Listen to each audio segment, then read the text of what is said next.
kind of this thing. Now we've been, prior to this, we had a puzzle. We had no corners. We had no boundaries. We had no lines. If you got a big dump puzzle out there, and all of a sudden you've got all these pieces, what's the first thing you always do? Corners or lines. And you start building this parameter. You start building some kind of boundary with which to start accepting things. And then all of a sudden you start adding things up. Now, I'm going to go a little bit further with you.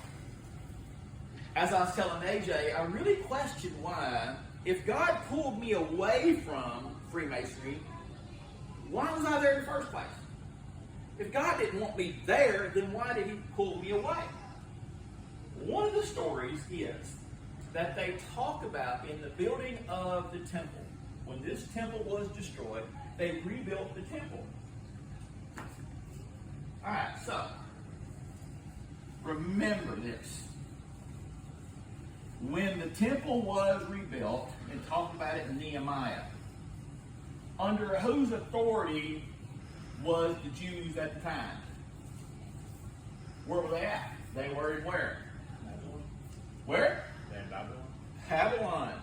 Did you know that, again, the descendants of the Babylonians were the Phoenicians? Phoenicians were the Canaanites, the descendants of Cain. So, we start taking these images. The story goes is that there were basically three masters who superintended the building. King Solomon, Hiram of Tyre, and Hiram of Bith. Hiram of Bith is Hiram of Tyre and Hiram of Bith. Two different things. Hiram of Bith is his father. He had no father. He was the widow's son. He had no father. He had no father. Who would you think the Hiram of Bith represented? Getting close now. Hiram of Tyre is an interesting clue. So you look at the building of the temple. At the porch of the temple, they introduced two things. There's two pillars at the porch of the temple. One is named Boaz, one named Jachin. It's in the Bible. But all of a sudden, we've got this temple being rebuilt, and all of a sudden we got pillars. Why did we employ pillars? Architecture was very specific. They used architecture to tell stories. Within architecture, they believed in a relationship to God. And so they believed that it was the divine thinking. So anything that was built for a reason. Especially temples, anything like that. But if you research these two pillars right here, you find out that they're not Hebrew by design. They were from where? Where'd you guess? Egypt. The problem they were not Egyptian in design either. The Egyptians borrowed the design. The Egyptians invaded Phoenicia, and while they were in Phoenicia, they liked the design of these things. They incorporated it into their society. So here now, we all going back. Yeah, whatever. But also from Phoenicia, we got to understand what I'm trying to show you here. I'm trying to show you some roots. So all of a sudden, here's this Babylonian design that is incorporated into the temple of God. Think about this. Now we're going to go further. Hiram of Tyre. He was the superintendent. He was from Babylon. Why in the world would they use a pagan man who believed that he was a demigod? Hiram of Tyre believed that he was half God. He believed this. Carrie, so why would God use a man that believed he was God to rebuild the second temple? Or did God use that guy? Some really interesting things there. Because we find out that he's Babylonian. All of a sudden we find out that he's Babylonian in design. The temple in Israel that they reconstructed was rebuilt as a model of Hiram of Tyre's temple in Phoenicia. It's the exact model of it. So again, now we're getting these clues. We're starting gathering these things up that historically things are wrong. Things are different. Things got moved. So now we find out that with Phoenicians, behind the Phoenicians and Babylonians was all these things. They changed the language. They moved these things. So you're seeing how we're starting gathering these tools up that are telling us something is wrong. But all of a sudden now we find out that this temple that men have recreated as a temple for God is in reality not. You see where I'm going with this thing? So in other words, the temple of God is a metaphor of religion. They recreated religion, and they incorporated pagan beliefs and pagan symbols. But is that not the very same thing that they did at the Council of Nicaea? It's the very same thing. They changed the day of worship from Saturday to Sunday. They changed all the holidays. They say, well, I came here to get preached at today. I'm trying to show you something. That something's going on. Something has went on. All of our wonderings, is it possible that religion got manipulated? Historically, it's been proven now. We're seeing the trails of all these things, So what I'm trying to share with you guys is I'm trying to share this idea of my mind. I told AJ last week, I said, AJ, I've got these things in my mind that are just like, I can't express them. But how many of you in here have ever sit and wondered and asked this question? Is it possible that something's wrong? That we missed something? I have. I know I felt it. But yet we've not ever had concrete proof that something has changed. So what have we always had to deal with? And so when someone came up to us and challenged our beliefs, how do we respond? We wasn't educated. We just told them, well, my mama told me. You ever felt that way, Erica? You ever felt like you didn't have all the things together? But the bigger question is that why is God revealing these things? Yes. Yes. The clues are we're at the end. We have to go back to the very roots.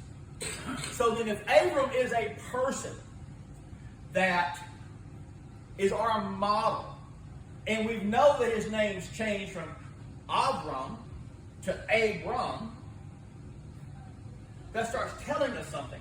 It starts telling us something that God is in this point of He's getting ready to start separating the sheep from the goats.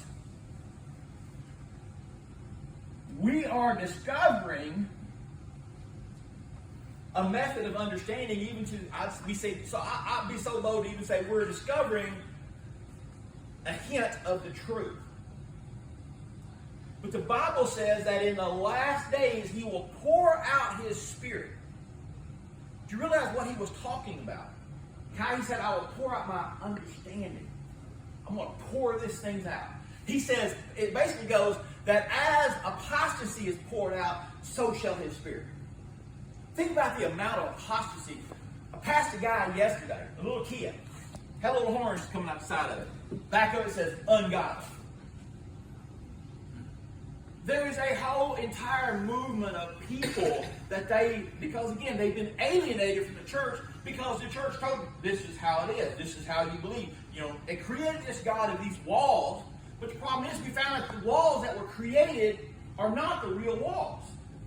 There are churches right now today that are having fights about whether you should have music or not music in church. Then there are those that says should the music have lasers or should it just be a piano? There are fights going on about this. There are legitimate arguments. There are preachers today that their entire denomination is separated from another denomination because of their interpretation of music. Then there's these other people who come in that talks about all music that's modern praise and worship music is built upon minor scales and major scales. The minor scales are used to elicit emotions. They're blues. They're designed to stir you up emotionally, to make you make a decision. So they use music to move you. The problem is that that's not biblical. Because again, when you're using music to move people towards God and move in this area, are you not employing the tools of the chief musician? Especially when you're moving. I love this preacher one time, and I asked him, because every time during praise and worship, right in the middle when praise and worship was really, really good, he would stop and collect tithes. Right in the middle of the song. And I said, why do you do that? Buddy, that's when they're in a mood to give. He says, man, they're stirred up, and right there is when I want to hit them the hardest. I'm like, have you ever tried to stop tuning right in the middle string? It don't work. It's terrible. And then the argument was, and this was our point of contention that we had there, is because after you stopped the music and gave, they then tried to change the music, and that was major scale progressions. It's happy music. Because I'm happy I just gave all my paycheck away. Because they moved people and they manipulated people. But people were never getting into the second part of praise and worship. Because he stopped it. When we start manipulating religion to accomplish our desires, we enter into that realm of those who have been fooled. What I'm trying to challenge you guys is to think beyond the box. Think beyond of what's really going on behind the scenes and what has went on behind the scenes. Now we need to challenge ourselves to look not, because I believe that we started here with redneck, we moved to English, we moved to Latin, we moved to Hebrew, which is also known as Aramaic, because that's what the Bible is now, in Aramaic. And then now, but the scholars themselves believe that when they changed it from ancient Hebrew to Aramaic, it lost its original intent. It lost its original power. When you change the name of God by one letter, what if you just changed? The whole name. When I go from Lance to Rance, what happens? You listed. It ain't working, is it? How did we get fooled? We got fooled because we went to sleep. It's like interpreting people saying, well, the preacher says that, we got to accept this world. That's not scriptural. That is not scriptural. Initially talked about turning your turning your swords into plowshares to start growing, but he also changed your plowshares into swords. There's points in the Bible that says we have to fight for what's ours. We take Abram. Abram did not sit there and go appeal to his senator or sit there and pray, oh God, please deliver my family back to me. Please solve this problem. What did Abram do? Went and got his family. The man got off his butt and reclaimed what is his.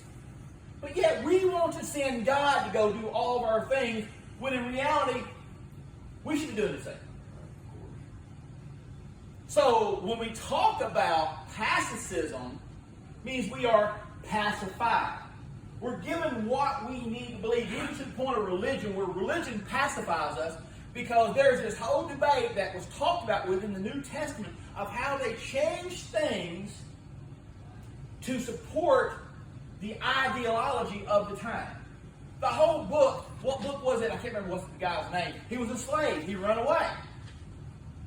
What did the book tell him to do? Go back to your master. AJ, I'm reading a book right now talking to this slave dude. All right? And then this slave dude, he just now escaped. Well, he escaped from the slave dude, and all of a sudden, imagine walking up to him and meeting the preacher and saying, well, you need to go back to slavery.